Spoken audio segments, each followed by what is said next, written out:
What do you call a bee that's having a bad hair day? A frisbee.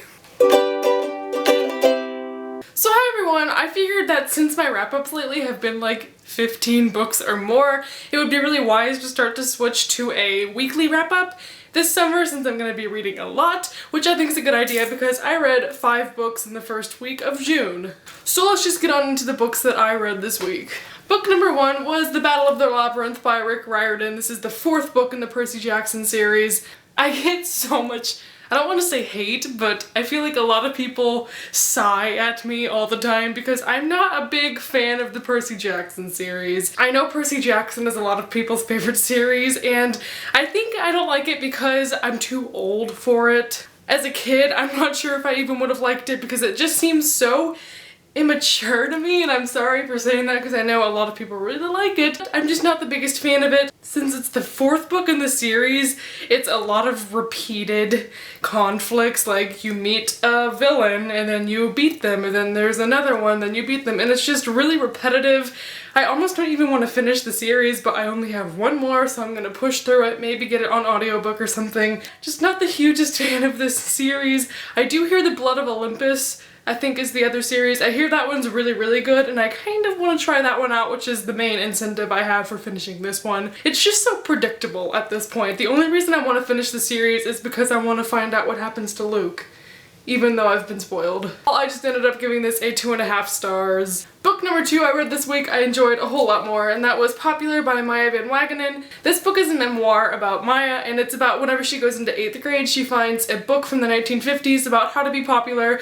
So as a social experiment, she decides to kind of put this book to test, and her whole year she decides to use these tips and tricks and see if that affects her popularity. So it's just kind of like a diary format of that year of her life. It was a really interesting premise, and I've wanted it since I first heard about it, so I'm really grateful that I got this copy for review. I felt like Maya had a really unique voice, and because it is written by someone who's a teenager, and I think she's my age, I just think it was really inspiring because it's a young author, and it's from Penguin, which is a major company, so I just really support her. I really thought this was awesome, and I think it had a really great moral about popularity and how to get it, and if it's even that important.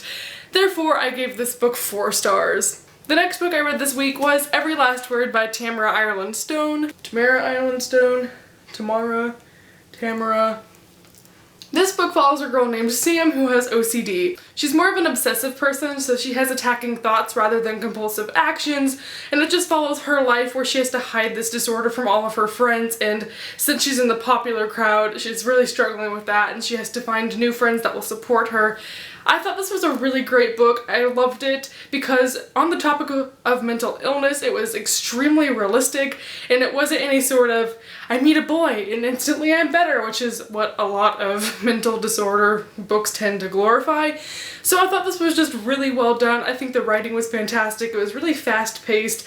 I do have a review coming up for this, along with Popular. I forgot to mention both of these books I will soon have reviews posted for, so if you want to know my full thoughts, then you could totally check those out. I think the characters were just awesome because they were relatable, and even though I don't have OCD and I've never read a book about it before, I was still really able to step into Sam's mind and see her experiences and empathize with her. And if you've never read an OCD book, I think this is a good place to start.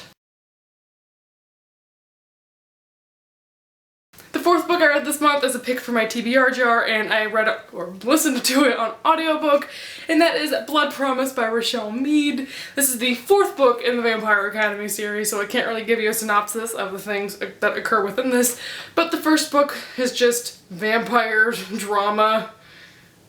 That's about all I can say, honestly. I don't really remember it, but I really like this world. I haven't read any vampire books other than Twilight, so it's a really refreshing read for me to get back into vampires. This book I honestly don't think is gonna be my favorite in the series. I only give this book 3 stars. For the majority of this book, I was kind of bored. I was listening to it on audio, so it wasn't horrible, and I was able to push through it. but I still feel like it was a very stagnant plot. Nothing really happened until around page 300, or really anything I cared about happened until page 300. I just think Rose is so annoying. I feel like she's so immature in the entire book. I've noticed now that the way she describes other people, like when she meets another girl, she's like, she was tall and curvy, but not as pretty as me. And that's her mindset the entire series, not even just about appearances, but even like abilities. She always is so cocky about herself, and it's so annoying. And because of that, I don't really like her relationship with her and Dimitri, because Dimitri deserves so much better. Like, he is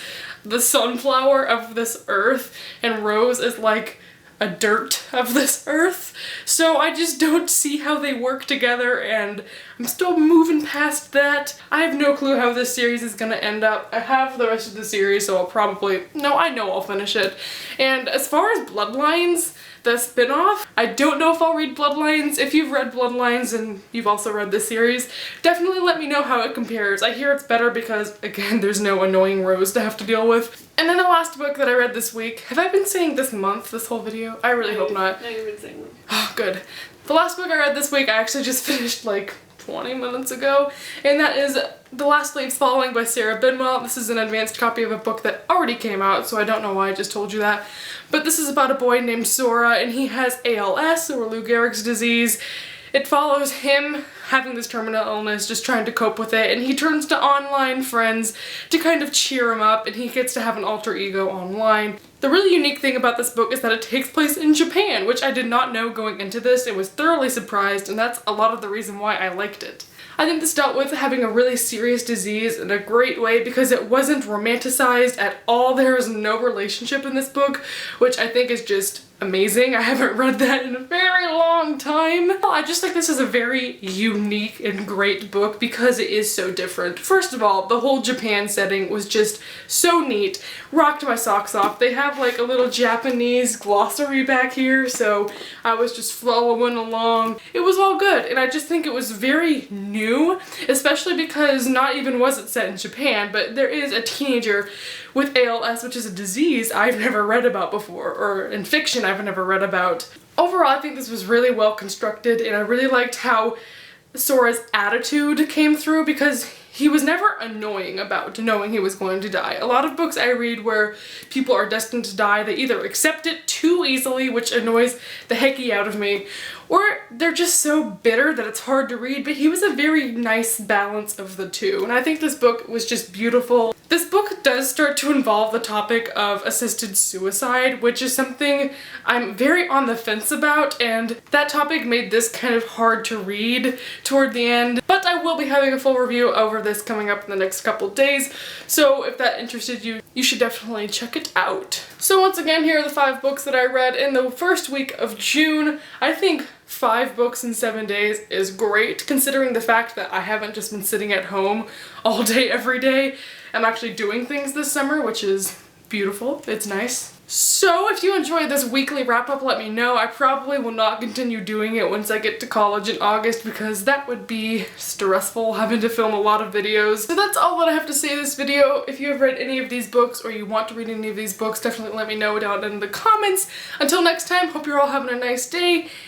And I just don't know how to end this video, so goodbye.